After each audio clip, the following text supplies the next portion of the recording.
carriage lamps that flank the front door on this house, we've selected a pair of long needle pine swags. They're really pretty.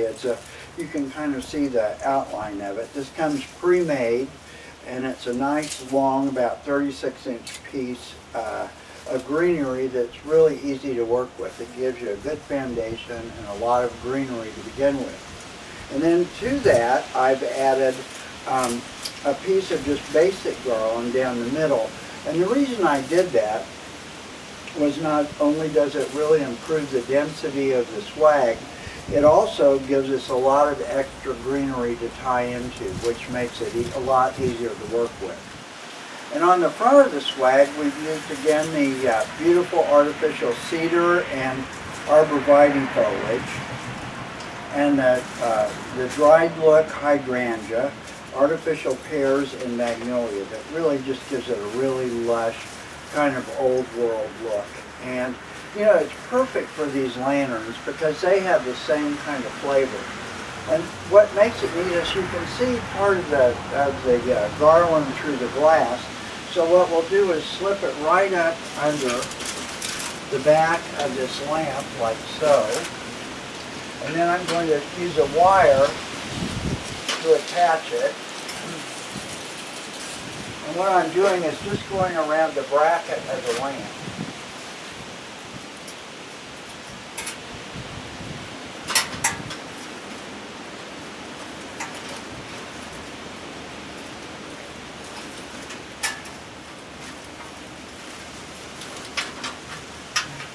You know what's really nice about this look too is this would be equally effective with a much smaller swag underneath it. It doesn't have to be this big if you don't want it to be, but it certainly can handle it. The house has this beautiful limestone facing, so it gives it a beautiful background.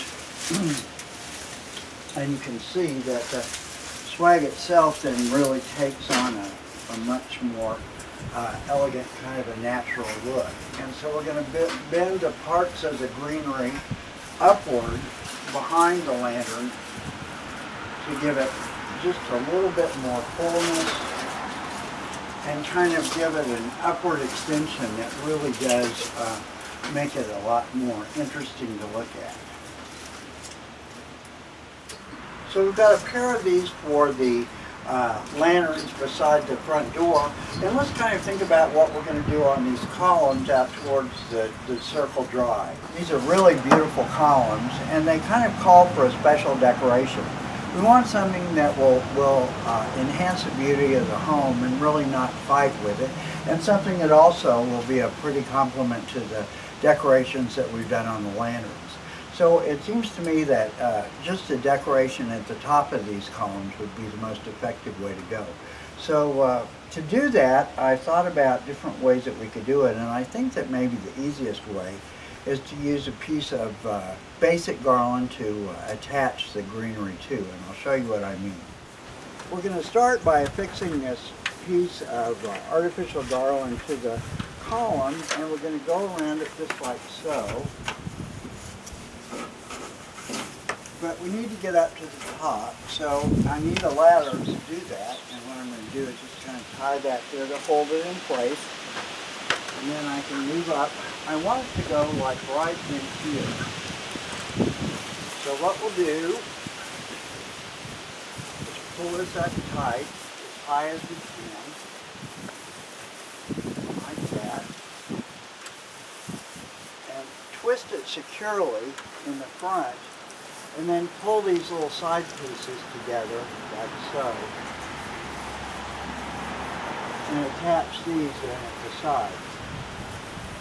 This is the swag we've made to go at the top of the column. As you can see, it's kind of made to follow the shape of the column a little bit, and to anchor it to the column, I'm going to use good heavy gauge forest wire. You know, this is made on just a piece of greenery. It has the addition of the artificial cedar and pine and evergreen that makes it so pretty. And again, we've repeated the magnolia leaves and hydrangeas and pears, and of course pine cones to really make it beautiful and rich. The way we're going to attach it to the column is run a piece of florist wire under each side, like so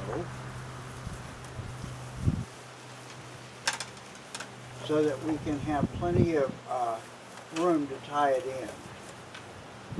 And just twist it and leave the wires going up and down so that you can get the swag between it.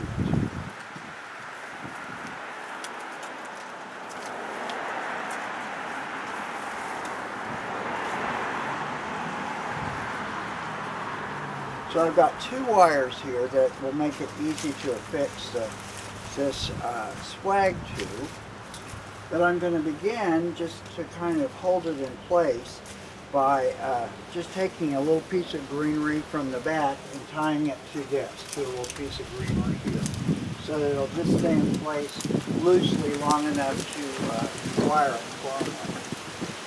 So we'll take it like so, and grab the wire here, like so.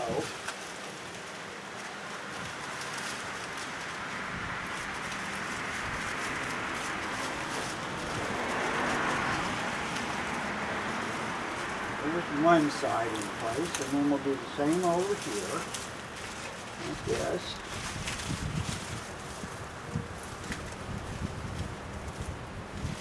Nope.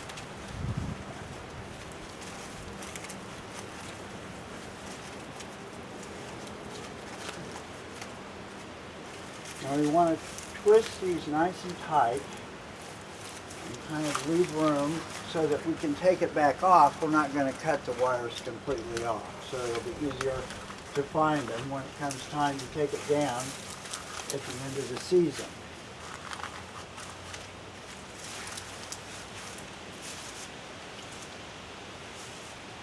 And you know, the nice thing about these is that we can shape it pretty much the way that we want, like so, to really give it a pretty rich look that says welcome.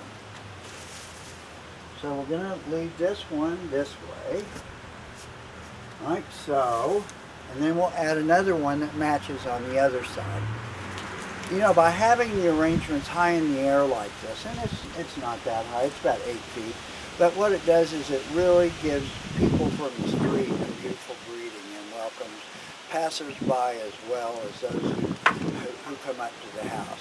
But speaking of that, for the people who do come up to the house, who want something really spectacular on the front door, and I think we've done it. I'll show you what I mean. You know, for this classic colonial home, we've decided that nothing is prettier than a classic wreath. And this one is really spectacular. It's got beautiful elements. It starts with just a good, solid evergreen foundation. And then we've added long needle pine, beautiful silk holly. We've added more pine cones, hydrangeas, magnolia leaves, these beautiful amaryllis blossoms, and also the more of the cedar, artificial cedar, and the artificial arborvitae. But what it does is it really gives us a beautiful combination of looks. And what I mean by that is that this wreath kind of reflects several classic designs. And I think probably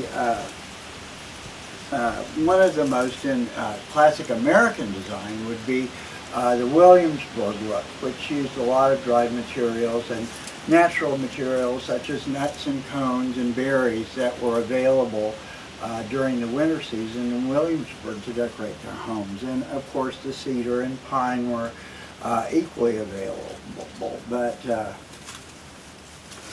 it also gives us a beautiful look of a classic Italian fruit wreath that is so pretty, and I think it's a look that's been carried on for centuries, and it has a nice assortment of textures and looks that really go beautifully with this house. You can see that we've done it just on a good solid wireframe wreath, and I've added like a special little wire hanger so that it will hang securely on the door.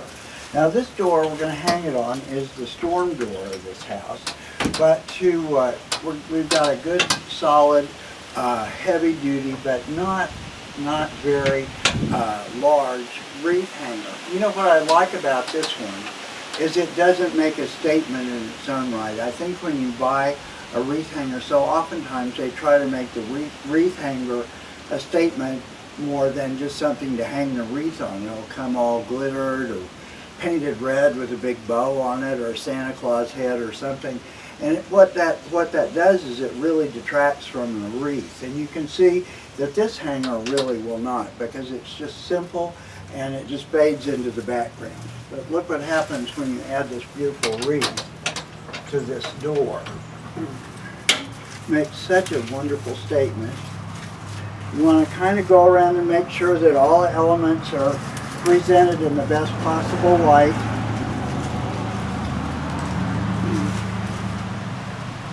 You know, you really can't spend too much time making sure that all the greenery is arranged correctly and that the leaves, as much as possible, face forward. Now, magnolia leaves, you know, are by nature, they're brown on the back, so they have a different color on the back side of the leaf. You want a little bit of that to show because it really does look more natural.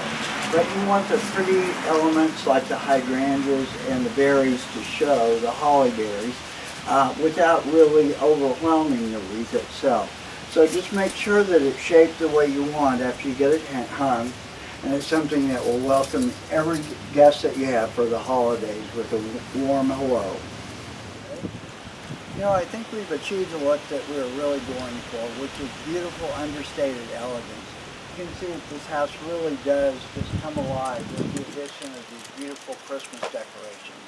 The wreath on the door makes a beautiful, stunning entry piece, and it's different than the others with the addition of the bright red, orange, amaryllis flowers.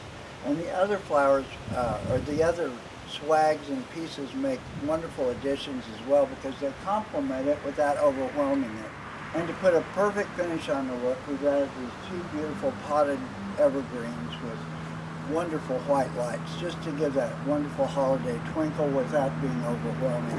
Enjoy it and come by, and I hope you'll take time every season at Christmas time to visit the Topeka Holiday Homes for the Holidays tour, which is the weekend before Thanksgiving on Saturday and Sunday.